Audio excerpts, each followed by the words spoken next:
Our guest today is Cook County Board President. There's a few things I wanted to share with you. Number one, she is a frequent attendee at City Club of Chicago events, for which we're enormously grateful, especially on subjects like she's going to address today. Number two, she encourages her leadership team, many of whom are here today. I see Dr. Shannon and others here, Lynetta, Earl Manning, and others here, and we are very grateful for that. Also, she is the mother of 2 beautiful children and grandmother of 3 beautiful grandchildren, Braxton, Xavier, and Ava. Ladies and gentlemen, Cook County Board President, Toni Preckwinkle. Madam President. So I want to thank all of you for joining me today, and I want to thank Jay Doherty and the City Club of Chicago for this opportunity. I'd like to acknowledge my great staff, some of whom are with us today. I couldn't do this work without them. Lynetta Haynes Turner is my Chief of Staff, and I would ask all of the other staff members, would you please stand?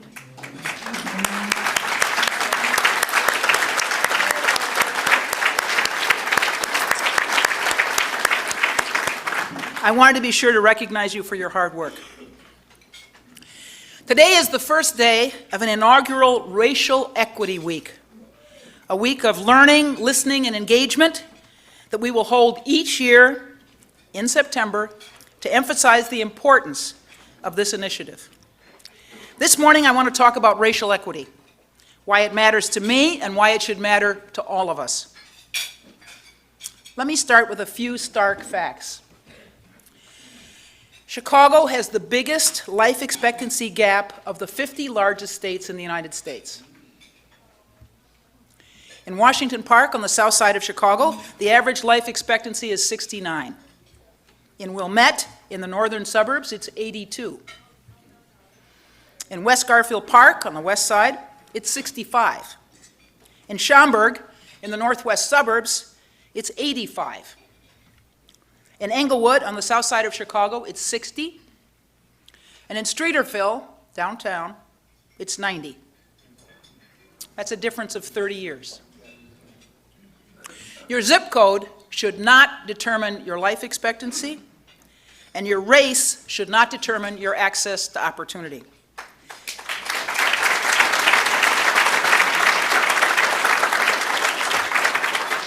But far too often it does. And the question is why? To begin this conversation, we need to understand the difference between equity and equality, and how that difference can result in unintended consequences. As you can see in this illustration, equality and equity have vastly different consequences. Government has been operating under the assumption that everyone deserves fairness and that an equal distribution of resources will lead to equal outcomes. On paper, that may make sense. But let's talk about reality. In reality, equal distribution of resources and policies that seem fair on the surface do not lead to equal outcomes. Why? Because the playing field is not level. In America, the playing field has never, ever been level.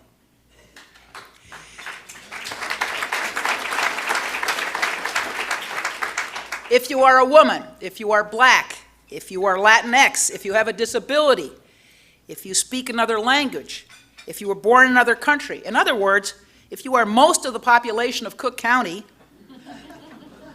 the playing field has never been level. So instead of using the principle of equality, government must instead focus on equity.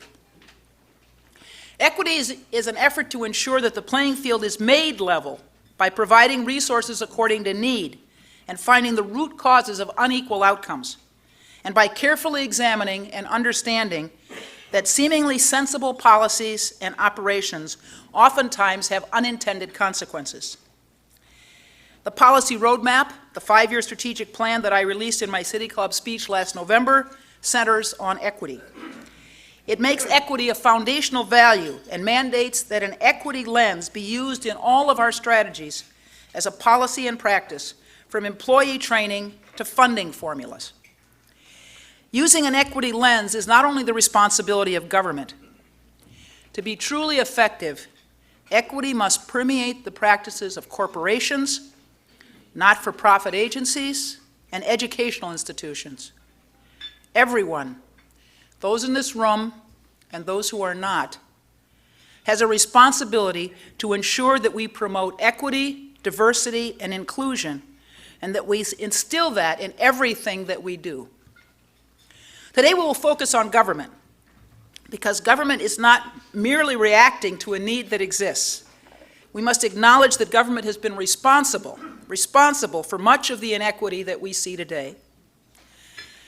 The Metropolitan Planning Council put out a report called The Cost of Segregation, which I hope many of you have seen and read, that outlines many of the consequences of the government policies of the past several decades and how these policies have hurt us economically as an entire region. We know about the history of redlining in Chicago and the racist loan practices that made black homeownership all but an impossibility. We know about panic pendling, blockbusting, and how government policies led to segregation, disinvestment, over-policing, and a lack of economic opportunity that we see in so many communities across Cook County today. Chicago was lucky enough to benefit from the Great Migration, a thriving mosaic of communities of color, from Bronzeville to Rogers Park, Berwyn to Cicero, Homewood to Maywood, coalesced in that wake. But lately we've seen the opposite occur. We've seen a great outmigration of black families who leave the region to find prosperity elsewhere. And we already know why. The result of these decades of racist policies is that health, wealth, education, and life expectancy differ. Black and Latinx communities have far worse outcomes than white communities. The result of these policies is that you can drive through large swaths of Cook County and see nothing but empty storefronts. You can have a 2-hour commute to work because the only house you can afford is in Roseland, and the only job you can get is in Rosemont. And you and your family might give up the struggle and move elsewhere because it's too hard to live here. As an elected official, I believe we have a moral and fiscal responsibility to change that. Policymakers and leaders can change that narrative and close the opportunity gap, the wealth gap, the health gap. And we can start by calling it what it really is, the race gap. Earlier this year, State's Attorney Kim Foxx stood before you to talk about the importance of criminal justice reform and how we were addressing the racial disparities in the criminal justice system. Funded by the MacArthur Foundation Safety and Justice Challenge, all of the criminal justice stakeholders are working together to address these disparities and end excessive and unjust detention. My office has made significant investments in violence reduction. I believe we must elevate the voices of justice-involved people as we address the inequities in Cook County's criminal justice system. Bond court reforms that we've put in place have been successful in making our county safer.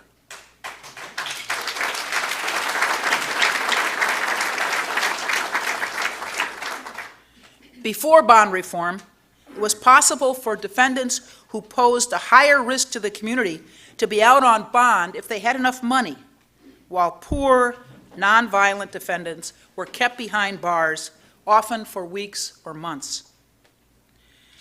Despite what you've heard, reducing our reliance on monetary bond has not hurt public safety.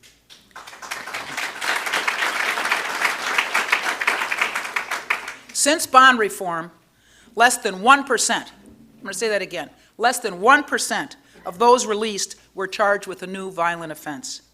These are the facts.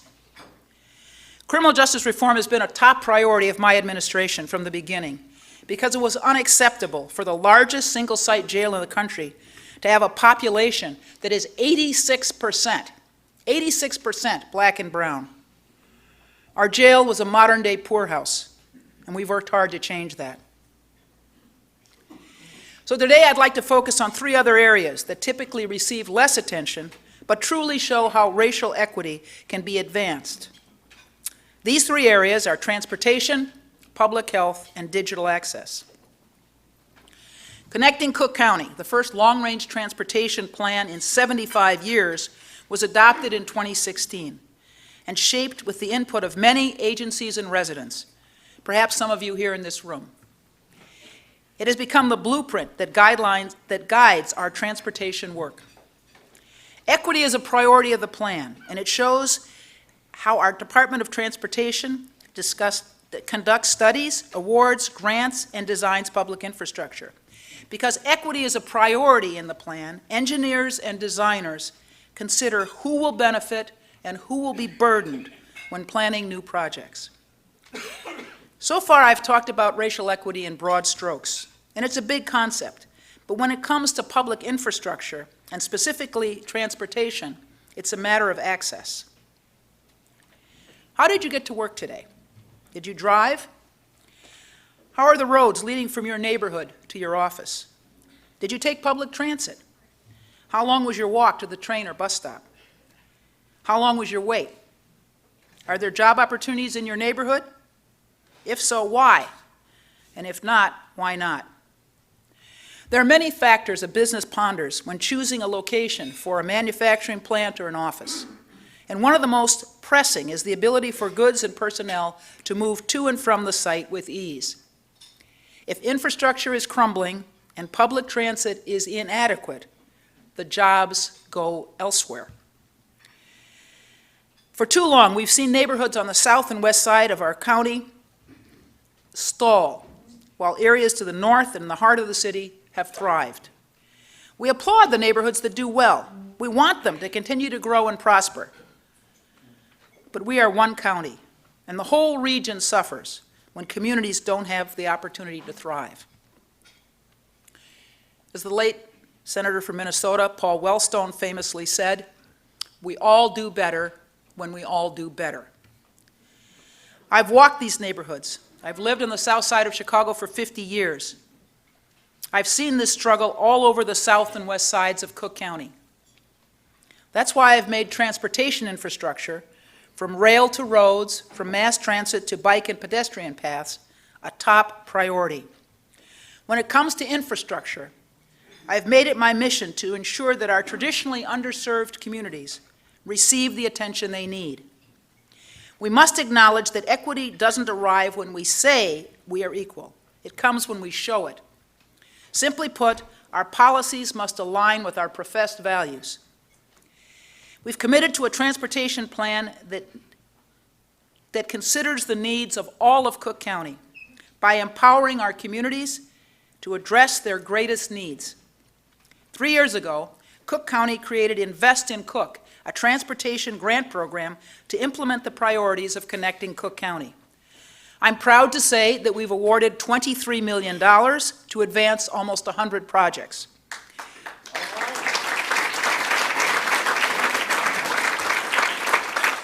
I'm also proud to say that half of the Invest in Cook grants, half of them, have gone to projects in low and moderate income communities, especially African American communities in the south suburbs. As we move forward with these vital projects, we always approach new proposals through an equity lens. Our efforts are guided by the greatest need. It all goes back to that big picture. Who needs to be uplifted to level the playing field? I knew from talking to residents in the south suburbs that they struggled when it came to transit and infrastructure. That's why my Department of Transportation and Highways commissioned the South Cook County Mobility Study in 2018.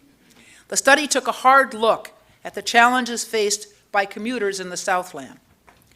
Armed with real data, we are now working closely with our regional transit partners on a concrete pilot plan to assist residents in the southern portion of our county with more frequent, affordable, and accessible transportation options.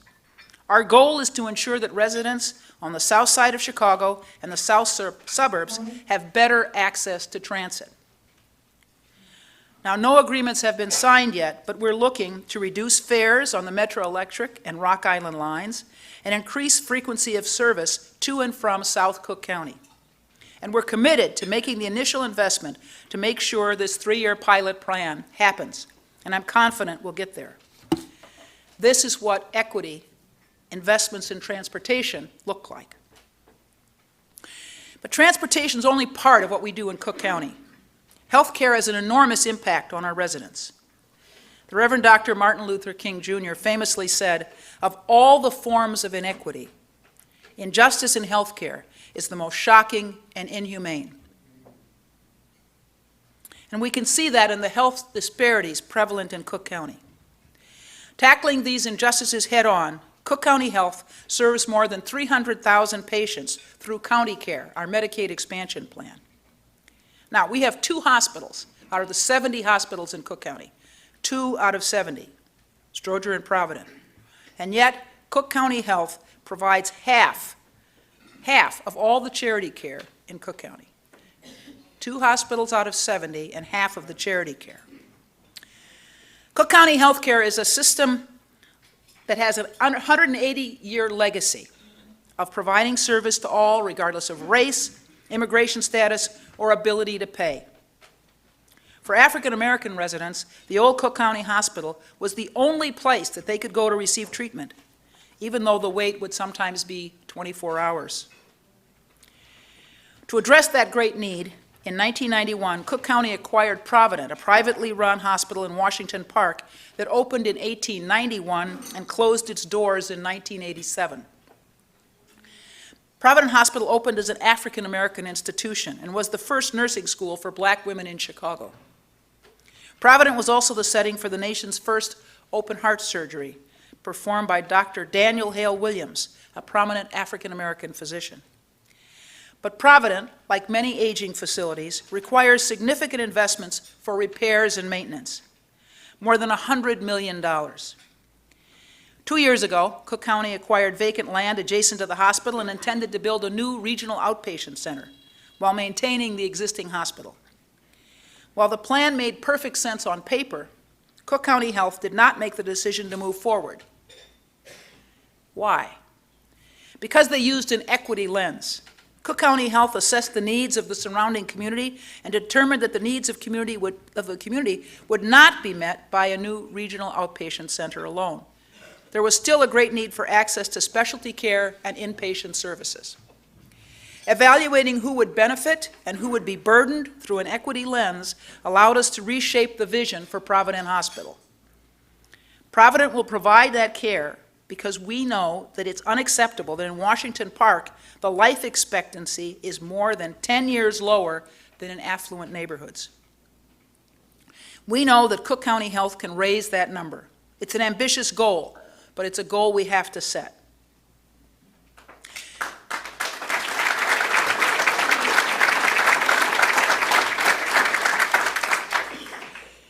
Because we know that so much of the difference in outcomes for people of color has to do with access, the last area I want to focus on is digital access. We all know about the digital divide, the gap between those with and without home access to the internet. A Pew National survey published in August found that 79% of white respondents reported having access to high-speed internet in their homes, compared to only 66% in the African American community and 61% in the Latinx community. Black and Latinx respondents were also more dependent on smartphones than whites. Black and Latinx individuals were more likely than white respondents to depend on smartphones when seeking health information or looking for work. And while a smartphone can help you find job postings, it's difficult to format a resume or complete an application without using a keyboard and a mouse. And as parents of every school-age child know, having a computer in your home with high-speed internet access gives students a tremendous advantage over their peers who cannot do homework online. In Cook County, 76% of the households have broadband access. That means that 1 out of every 4 families does not. We've made some steps to close this gap, but there's much more that needs to be done. Following the 2008 recession, Cook County partnered with the state of Illinois, the city of Chicago, South Suburban Mayors and Managers, and Northeastern Illinois University to make a $10 million investment in expanding broadband access throughout the county and into the south suburbs. This expansion allowed the county to provide the public with free Wi-Fi access at 54 county buildings located throughout the region. This broadband expansion created the Chicago Southland Fiber Network. Through this network, businesses, towns, schools, libraries, and courthouses in the south suburbs along I-57 can use our public-private partnership to purchase affordable broadband. But despite these efforts, too many Southland households, many with school-aged children, still do not have broadband. While internet service providers do have programs to serve lower-income residents, we need to be more focused on public efforts to bring residents greater access to fundamental digital services. Looking ahead, we'd like to work with state and elected officials and other stakeholders to expand the Chicago Southland Fiber Network. Expanding the network would impact residents' access to healthcare resources and government services. Expanding the network would help us prepare for new technologies and improve connections between existing systems for law enforcement, emergency management, and schools. In 2016, about a quarter of the public schools in Illinois were unable to meet minimum broadband speeds for online standardized tests. Over 200 of these schools were located in the Chicago Southland region. We've taken initial steps to address what we believe is needed to overcome a history of inequity. We're expanding access and opportunity by using an equity lens. Bringing that lens to every policy and practice will advance racial equity in Cook County. Community voice and engagement is essential to this work. Consistent two-way dialogue is a piece that has been missing from Cook County for far too long. That's why the second foundational value of the policy roadmap is engagement. Cook County residents must have a say in decisions that affect their lives. We're deeply invested in this work. This year, my administration joined the Government Alliance on Race and Equity. As a member, we can connect with our peers across the country who are also deeply engaged in advancing racial equity. Engaging with our peers will allow us to work together to effect change on a larger scale. Additionally, I'm proud to say that we have established a Racial Equity Leadership Council in my administration to oversee this work. The council includes staff members in all offices and all levels of leadership and is overseen directly by my office. And it's not just my administration that's committed to this work. I'm joined today by the co-chairs of the Committee on Addressing Bias, Equity, and Cultural Competency, Cook County Commissioners Alma Anaya, Dennis Deere, Stanley Moore, and Kevin Morrison. I look forward to aligning our work with the committees to ensure that equity is addressed in structural and lasting ways throughout Cook County government. This isn't work that can be achieved in a day, or a year, or even a decade. This year marks the 400th anniversary of 1619, the year that the first enslaved Africans were kidnapped and brought to American colonies. Those 400 years have weighed heavily on black and brown people who built this country. While I believe deeply in our democratic ideals, I know those ideals will not become a reality unless we fight for them. As I've said many times as a former history teacher, I look to our history for lessons that can teach us about how to shape our future. As Reverend Dr. Martin Luther King once said, the arc of the moral universe is long, but it bends toward justice. But it doesn't bend of its own volition. Abolitionists who fought to end slavery for more than 2 centuries, many did not live to see the 13th Amendment passed in the United States that ended slavery in 1865. Suffragists, including women of color, such as Ida B. Wells and Sojourner Truth, fought for decades before the 19th Amendment, giving women the right to vote, was finally passed in 1920. Mexican-American activist Dolores Huerta once said, "Every moment is an organizing opportunity." and every person a potential activist, every minute a chance to change the world. I hope you will join me in making that change. I hope you will help me level the playing field. I hope you will stand with me and commit to making Cook County an equitable place where everyone can thrive. Thank you.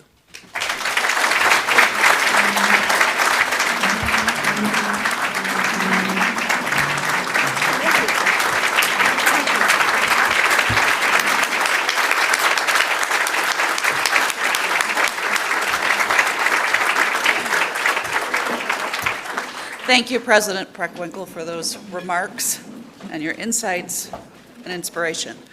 Just a reminder, you have blue slips on your tables. If you have a question for President Preckwinkle, please fill them out and forward them this way.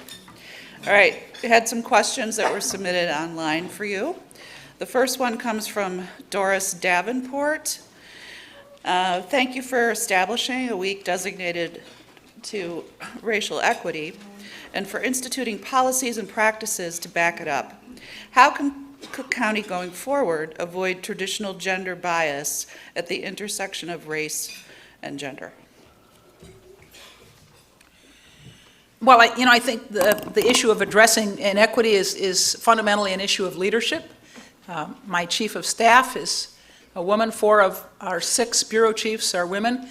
You need to put women in positions of leadership if you're serious about gender equality.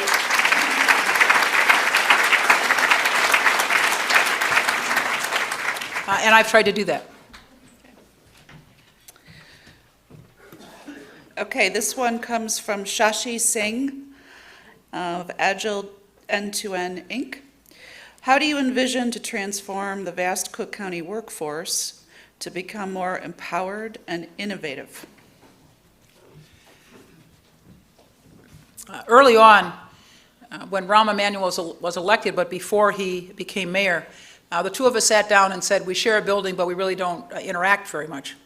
And we put together a task force to look at ways in which the city and county might work together. And one of the ways in which we determined that we could work together was around employment training. And we put together the city's money and the county's money from the Department of Labor and created a new not-for-profit called the Chicago Cook Workforce Partnership that gets all the federal money, but because it's a not-for-profit, is also able to secure grants from corporations and philanthropic institutions. And that Chicago Cook Workforce Partnership has tried to address the needs both of people looking for work or advancement in their careers and businesses. And it's working with and through the Chicago Cook Workforce Partnership that we've tried to lift up the workforce. Clearly more work needs to be done in that arena, but I think the fact that we've combined our efforts rather than having 2 disparate organizations trying to serve the people of Cook County has been a real step forward. This comes from Suzanne Dovakis. Sorry if I mispronounced that. It's really a comment. Minority kids need culture coaching. They give the aha sigh when understanding comes. Then communication can truly begin. Thank you for that. Dwayne Deskins, former federal prosecutor. Public safety is a fundamental priority in a society. Indeed, Cook County has one of the largest criminal justice systems in the United States. Yet this past summer, 1,000 people were shot and many of them died. People are legitimately afraid to cooperate for fear of retaliation. What are we doing to protect witnesses?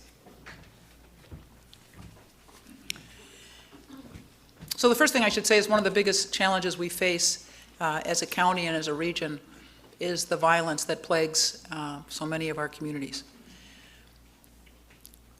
It has a terrible impact on the individuals, of course, who are shot or killed and their families and their communities, but it has a tremendous impact on all of us. I don't know about you, but I often talk to my families, members across the country on Sunday evening, and often the first question out of their mouth is, what happened in Chicago this weekend? All I hear about is the shootings and the murders. Are you safe? I think the first thing we need to understand is that the violence takes place and depending on how you figure it, about 15 to 19 of the 77 community areas in the city of Chicago. So while I won't say it's contained, it's surely concentrated. And these are the communities that face the biggest challenges across the board. They're communities with high levels of unemployment, low levels of educational attainment. They're often food deserts. They have no retail. So they face a broad set of challenges, and we can't just look at them in terms of the violence and say that's all we need to pay attention to. We can't have a policing strategy solution to the challenges these communities face. Not that we don't need better, not that we don't need better policing, I'm not saying that. I'm just saying that you have to have a holistic approach to these communities. And we have to have a strategy for trying to address those communities comprehensively. Having said that, I should also say that there are tremendous social costs that all of us bear for the violence, not just the people in those communities impacted. First of all, it costs hundreds of thousands of dollars to treat people who have gunshot wounds, and they disproportionately come to Cook County Hospital. Now, they come there because we have a great trauma center. We have lots of practice unfortunately, treating people with gunshot wounds. And the terrible truth is it costs us more as a society if people live than if they die, because often they have terrible injuries that burden them for the rest of their lives. And uninsured, we care for them. There's that financial impact. And then there's the financial impact of our national reputation, which I sort of addressed at the beginning. Now, part of this is fueled by President Trump, who's decided he's going to make us a national whipping boy on this issue. And the truth is that on a per capita basis, we're not the most violent place in the country. And actually, the shootings and the murders have gone down since a high point in 2016. They were lower in 2017 than 2016, lower in 2018 than 2017, and we're on a path to be lower in 2019 than we are in 2018. But that will never be the narrative nationally. The narrative nationally is all the murders and the shootings in Chicago. And if you're a company, do you want to locate in a place that has that kind of reputation? If you're a talented person, do you want to come to the violence capital of the country if you listen to President Trump? I don't think so. So there are these perhaps unacknowledged consequences of our reputation for violence that we should all be aware of. So this is a tremendous challenge, and we need to address it collectively, but we've got to think about it in more holistic terms than it's usually cast.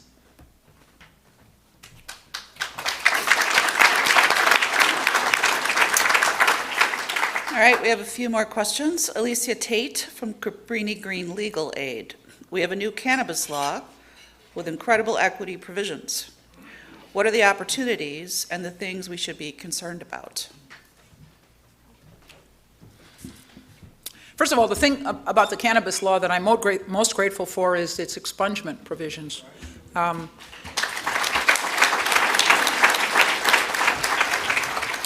always said that I supported legalization of cannabis, not because I have anything good to say about marijuana, but only because black and brown kids are the only ones who get arrested for marijuana offenses. So I've said, if you're not going to arrest white people, nobody should be arrested.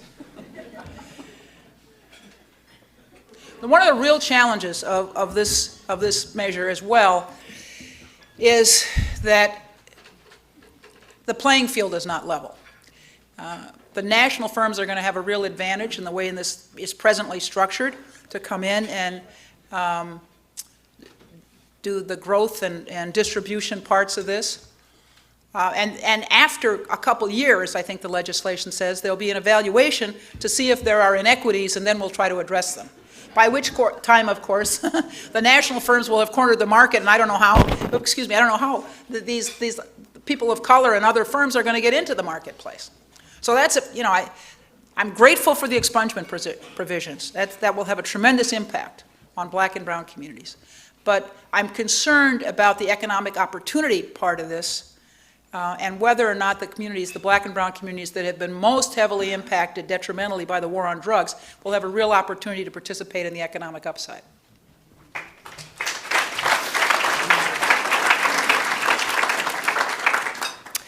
Mary Anderson, Chicago Director of AARP. We are concerned with the isolation of older adults in Cook County, especially African-American families, as African-American families leave the county. How can organizations like AARP and other senior advocacy groups partner with your administration to address the needs of older adults in the African-American and Latinx communities? I think it's important to acknowledge that some things are harder than others in government, and that not every unit of government can address all the challenges we face. So the truth is that in Cook County, half of our budget is healthcare, and about 38+% is criminal justice, public safety. So that's, by my calculation, about 88%, which means we have 12% for everything else we do. And in the 60s, for reasons that aren't clear to me, lost in the mists of time, the county basically outsourced its social service agenda to CETA. We have a standing seat on the board there. It's the only not-for-profit agency that I can think of where we have a standing seat. But we really don't do much social service. We have community development block grant money from the federal government, and we support social service agencies around the county. But those efforts, frankly, are pretty modest in relation to the rest of what we do. So we'll be happy to talk to you, but I need to be honest that the resources that we have to address a lot of our social safety net challenges are pretty modest. We have money for housing, and we're trying to figure out creative ways to use that more effectively. And we have some resources for social services, but the local municipalities, frankly, are better resourced to address those challenges than we are, given the fact that, as I said 50 years ago, we pretty much exited the social service arena. All right, we have time for a couple more here. Creola Hampton, does the ratio of contracts for minorities match that of the percentage of the county's residencies? Now, Creola cites some statistics here: 23% Black, 25% Hispanic, 7.9% Asian, and 42% white. The short answer is no. I will tell you, though, that we have made a commitment from the beginning in my administration to try to address the challenges of inclusion.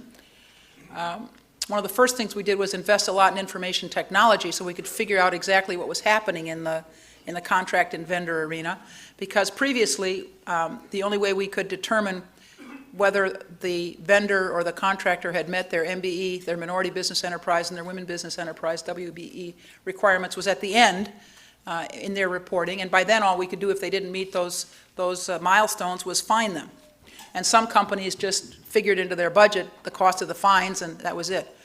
So we invested a lot in information technology so we could have real-time information about how they were doing and call them in and hold them accountable and take corrective action prior to the conclusion of the contract or the conclusion of the vendor opportunity, rather than waiting until the end and then fining them. So we've done a lot better just because we've invested in information technology, and we're better prepared to deal with folks who aren't compliant. But we still have a long way to go. And frankly, I don't have the numbers off the top of my head. I will just say that we publish them annually. And I would suggest to you that you'd have a hard time finding out that information from other units of government. But we publish the information, and that's a double-edged sword. People can tell how well we're doing and perhaps how we should be doing better, and be critical of us for it. But I would suggest to you that that's a better place to be than hiding the ball, than not divulging that information. So we have an annual report on how we're doing on MBE and WBE participation. Our website is cookcountyil.gov. You can find that information there. And I'm sorry I can't quote you the numbers off the top of my head. We have time for one more question. This comes from John McLeese. The city is finding it difficult to increase the amount of affordable housing in Chicago. How can the county help on that percentage of 12%?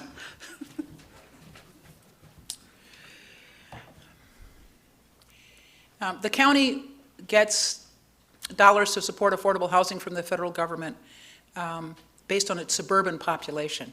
The city of Chicago has its own allocation from the federal government. And pretty early on, we decided that we would devote a disproportionate amount of our resources to the Housing Authority of Cook County, which serves those in the county who are most challenged in terms of their ability to pay for housing.